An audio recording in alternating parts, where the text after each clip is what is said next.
Howdy folks, I'm going to give you a brief component overview of recent favorite game of mine, Finca, and afterwards I'm going to give you a brief rules explanation and maybe show you how a couple of turns go. Here's the rule book for Finca. Nice color print. The game is explained very quickly. It only takes them 7 total pages. That's everything you need to know with Finca. It's very easy, very quick to explain. Here's what the box looks like with an insert. If you own Stone Age, it's very similar to the Stone Age box insert. I have a couple of components left behind because I've set the game up for a 2-player game. So this is the 2-player game set up. If you notice, we've got orange or blue and green down here. My wife Ashley, she usually likes to play green, so I've set that up, and I'm the blue player here. And then the other components, these components here, I just love all the pieces. We've got olives and green, lots of great wooden bits. These are oranges, almonds, lemons. These are grapes, and then figs. So the game of Finca is played over several rounds using a rondel mechanic where players are trying to collect victory points and have the most victory points at the end of the game. Victory points are represented by these gold numbers here, and all of these tiles that you see on the board are points that can be, or tiles that can be collected by players in hopes that by the end of the game they have the most of these. In addition to what's on the board that you see here for victory points, there are also these tiles down here. These tiles will give you 7, 6, 5, or 4 victory points, and I'll explain how you get those here in just a minute. So the game ends when all 4 of the Finca tokens have been placed on the board, and at that point, the players will all count up their golden victory points, and the player with the most points will win. So, how do these make it out onto the board? What triggers the end of the game? Well, as soon as, if you notice, there are 4 tiles in each of these stacks on the board. As soon as one of these tiles, one of these stacks is completely removed, then the game immediately enters a phase where the players look to see who has the most of this type of fruit sitting in front of them, based on the tiles that they have collected during the gameplay. And then this tile would be awarded to the player with the most figs in this example. So for example, if blue had these 2 sitting in front of him and green had all of these other fruits sitting in front of him, then blue has the most figs, so blue would collect this tile. And now blue has a total of 7 points for endgame points. Then at that moment, this wooden piece, the Finca, is placed here to show that one of the fields, one of the Fincas out here in the farmlands, has been completely used up of its fruit and its harvests, let's say. And that shows that the game is 1 Finca closer to finishing, and as soon as, like I said before, all 4 of these are placed on the board, then the game will end and the players will count up the victory points. So, how is all of this done? The question still remains as to how the game is actually played and how players collect these tiles for the victory points. Well, it's all done over here on this magical area of the board called the rondel. Now, the rondel, if you notice, they are all with separate pieces, and this makes it so that it is varied with every single game. You'll randomly shuffle these up and place them down. If you notice, right now there are 2 that are the same right next to each other, so that's going to make for interesting decisions throughout this game. And then you can see how some of them are more spread out, but there are 2 of each of the different fruit and vegetable types. And so the first thing we do to start the game is players will place their pieces onto anywhere on the rondel where they wish. In a 2-player game, everyone has 5 players or 5 meeples to place onto the rondel blades. So blue player could go here, and when he does, he immediately takes an orange and puts it into his general supply. He's already starting to collect some fruits or vegetables for are going to be valuable out here.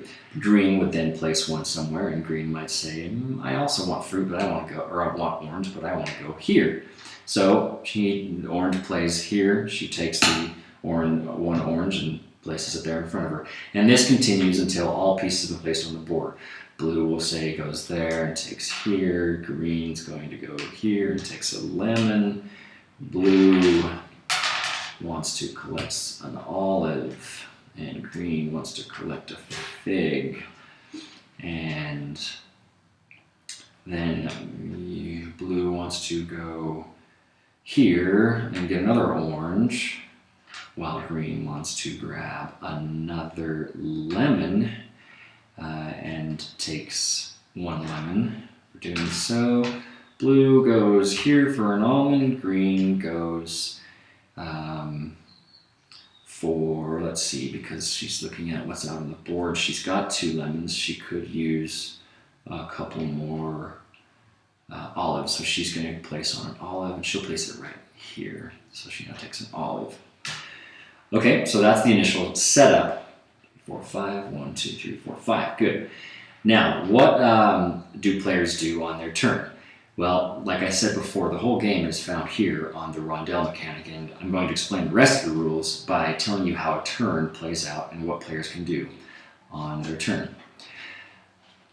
Let's say that it is the blue player's turn. So the blue player has a couple of oranges. He has an almond, he's got 1 olive, and he's got 1 grape that he has collected. So he's looking out on the board and he sees, this would be nice to have these 2 to go grab this tile, which is for 2 oranges. And that, if he had 1 more almond, he could also consider going for this tile as well. So he's going to look and see if maybe he can collect an almond. Blue is here. The way he chooses his turn is very simple. First, he chooses one of the areas where one of his meeples are located. And if he chose, let's say, for example, he chose to move this one, he would move his meeple a number of fans in clockwise fashion around the rondelle, equal to the number of meeples, including his own and others, that are on that fan, on that blade of the fan. So blue would go, he would count 1, 2. He picks this up and goes 1, 2. And then he will receive whatever fruit he lands on, and he will receive it equal to the number of meeples that are currently, after placing his, on that fan blade. So in this instance, because there were 2 here, he counts 1, 2, lands here, it's oranges, and he counts 1, 2, and would take 2 oranges and put them into his supply down here to use for later. Now, one more thing. If you notice these 2 little spots here on the board, these are called donkey carts. In order to deliver the fruits you've collected out to the communities on the board, you must have a donkey cart to take them out there and receive that tile. Every time you have a meeple that crosses either here on the board or on the rondelle or here on the rondelle, you will receive one of these donkey cart tokens. So since blue crossed this line here, he will take a donkey cart, place it over here, and now on a later turn, he has the opportunity to, instead of moving one of his people on the rondelle, he may deliver fruits out into the communities. And that's how that works. That's how movement works on the rondelle. That's how collecting resources works in order to collect them for delivering goods. And that's how collecting donkeys and delivering goods to the communities work later on. So now let's move over to green. Green is looking at here. Green wants to try and collect 2 lemons and is trying to collect 2 more olive tokens. He only has 1 olive token so far. So is there a way that green can, she's in a perfect position, because not only can she take this here and move it just 1 space because she's the only one there, right? She'll move it 1 space. She collects 1 olive, and she just crossed a line to collect a donkey cart. And now she's in a good position later on to go and collect this tile here. And perhaps she'll do that on the very next turn. We'll see. So now it's Blue's turn. What is Blue trying to do? Well, Blue could go and collect this and guarantee himself that tile that's showing. And let's go ahead, just for example's sake, let's show you how that works. Blue is going to skip his turn on moving one of his meeples around the rondel. And instead he's going to make a delivery. Okay, so how does making a delivery work? He's going to use this donkey cart and place it back here into the center and say, I'm making a delivery. Blue will then, he can now deliver up to 6 total fruits out onto the board in order to collect them for his points. The first thing he's going to do is go and grab this here. So he places 2 oranges here onto this orange tile. He's got that one.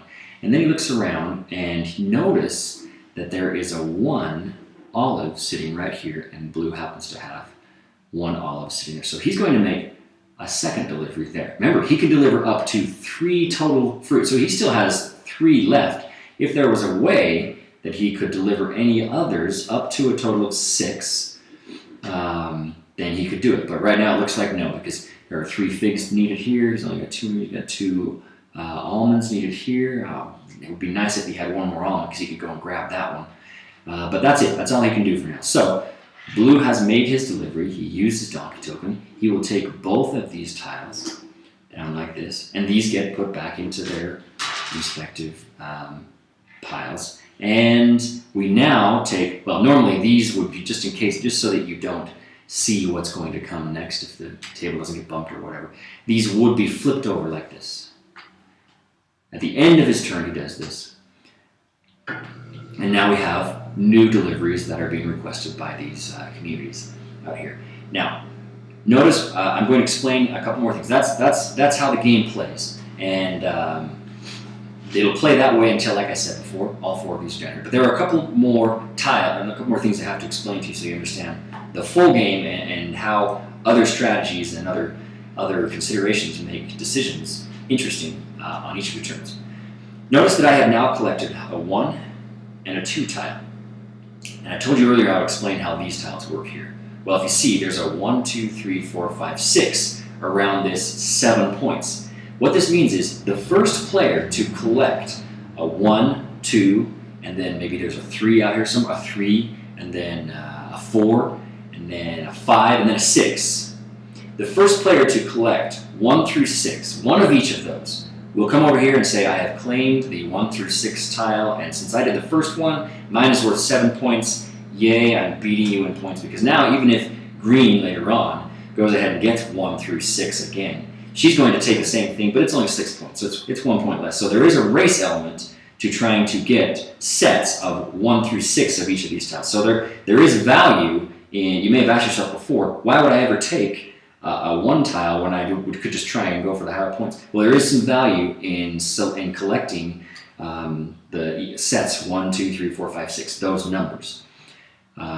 So that's one other element to the game is this. And then remember, I told you before that down here, each of these are going to be scored. As soon as one of these piles runs out, we will take a look and see which player has the most oranges sitting in front of him. Well, I've got 2 right now, 1, 2. Ash hasn't collected any, but down the road, hopefully she would have more, and she would be a little smarter and take some oranges to try and compete for this. But if this were the case, and we reached the bottom of this pile, and I have more oranges than she did, then I take this, and I get 5 points, just because we reached the end of Palma, this district here, and then, like I said, we place that there.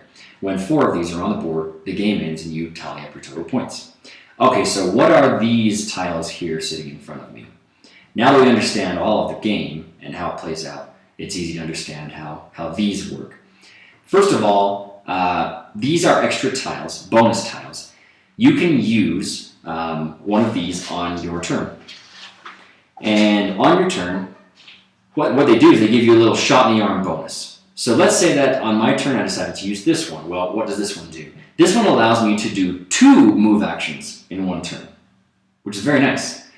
Sometimes I could be over here and I say, oh man, I really need to get over here. I really need to get a donkey token this turn. How am I going to be able to do that? Well, you know what? Maybe it's time I should use this. I'm going to do 2 turns this turn, and let's see what I can do. Well, this I'm going to count 1, 2, 1, 2, Great, I'm going to get 3 olives. Bam, I take 3 olives. And now since I'm using my double action turn, watch this. I'm going to take the same one, or I could take a different one, or I could take one of these over here. It doesn't have to be the same one. And I'm going to do my second move and go, I've got 3 here, so I'm going to go 1, 2, 3. Awesome, now I've got grapes coming in, and I'm taking a donkey token too. So that was a really powerful move. It's going to help me. But this gets discarded. And these, if you don't use them, they're worth victory points at the end of the game. So sometimes if you can figure out a way to do everything you need to do and still compete without using these, great, because then these are just victory points at the end of the game. I believe there were 2 victory points each at the end of the game. But since I just used it, I discard it, I never get to use it again. And now I just have these 3 remaining at the end of the game. So what do the other ones do? This one allows me to take any of my meeples that I would like and place it on any on any location of the fan that I wish, on any blade. So heck, I might just say, man, I really need lemons, so I'm going to go while the getting's good on lemons. I'm going to go here and grab 3 lemons. I can just place them wherever I want. Now notice that it says no donkey carts can be attained. So it isn't as if you went around and past this spot. You just jumped straight over here. You don't collect the donkey cart. But heck, I'm going to get 3 lemons, so that's great. Look at this big chunky lemon that I've got now. Those are so great. I love the pieces. So then right here, this one is when I make a delivery, I can do it at a discount of 1. So if I'm really dying to make a delivery of a 3 and a 4, maybe I need a 3 and a 4 here, and I have everything I need to do it. But remember, you can only deliver 6 fruits in 1 turn. If I happen to use this, then I've only delivered 6 fruits, and I can do a 3 and a 4 delivery, and so that would work. Or if I just really needed to get this 2 that was out here and I only had 1 of whatever this 2 tile was, and I can see that my opponent is going to get it next turn. Maybe it's time to use this and just do it at a discount of 1. So those are some of the decisions you make with this one. It gives you a discount of 1. The only exception is you cannot take a 1 tile for 0. You have to always at least pay 1 fruit in order to get a tile. And then this one's really great. It's really powerful if you plan for it and make it work well for you, because this allows you, like I said before, on a normal turn, when you make deliveries, you can only do up to 6 fruits in 1 turn, right? That's pretty limiting. It'd be nice if you could take more. Well, with this token, 1 time a game, I can use this max 10, and I can deliver up to 10. It's like the mega donkey, and you can haul a lot more fruits than the others. And so you use your mega donkey, and your mega donkey can haul 10 fruits in 1 turn. That's if I were to get a 1, a 2, a 3, where am I at now, 6, and then a 4, I could get 1, 2, 3, 4, and that all in 1 if they all happen to be out there and I happen to have all the fruits for it. So that can be a really powerful tile when you use it right. That's how the bonus action tiles work. And the only thing I haven't explained are these here. What are these question marks on these spaces here? Well, as you can guess, that means you can use any fruit you want. This is a 5 level, so I would need 5 fruits of the same type of fruit. They have to be the same type of fruit.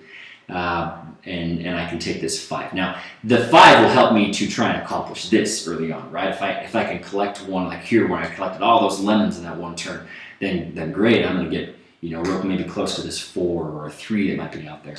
But where these hurt you is later on when we empty out these regions and we're looking at which we're looking at the player who has the most of each of these fruits that are here, these goods that are here in this region.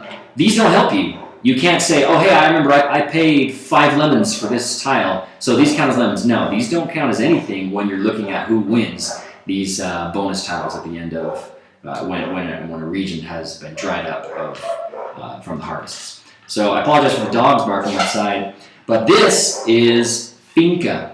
What do I love? And that's how the game is played. What do I love about Finca? Well, first of all, it's a great gateway game. You can introduce this to pretty much any level of player, whether they've only played Monopoly or they've only played Settlers of Catan or whatever their level is. No matter how whatever their lack of experience is with board gaming, this game is an easy one to show them.